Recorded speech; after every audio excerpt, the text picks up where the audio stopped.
Ayaw talaga. Ayaw eh. Oh.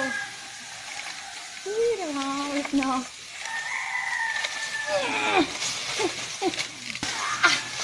Ulo. Ang hirap niya. Ang hirap. Ayun na, matatanggal na siya.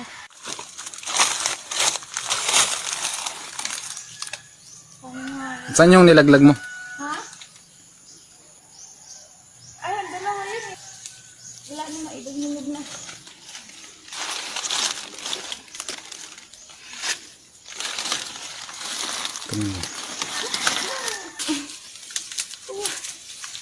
Ito yung pang-14 na nakita ni Inday.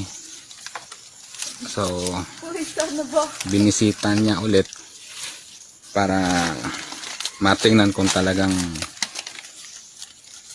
puti ang kanyang buto. Dahil nung nakaraang punta niya, nung una ay puro puti ang laman. So, nakuha na niya na rin ng bud stick at nagparami na. Tumutubo.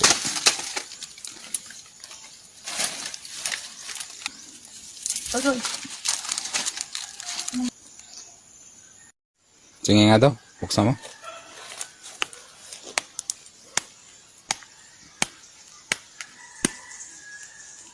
Bukas pala ng isang buto. Ayun, bukas na.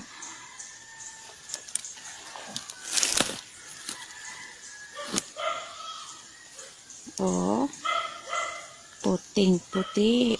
Okay. Ay, Pang-14 na mother tree. buksan pa ba yung isa? Okay. Good.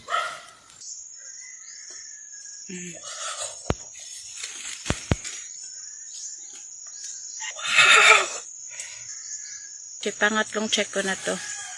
Wow! Wow, lagi. 100%.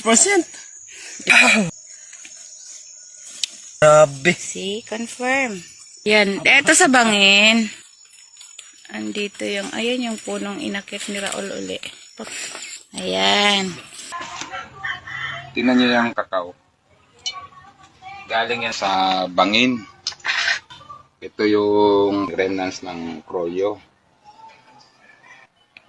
Ito nga, ganito yung bunga niya. Hindi yan siya pinaplastic or binabalutan yung bunga niya. Pero ganito, wala siyang tinatawag na bugtok. Ayan na. Talagang remnants ng kroyo.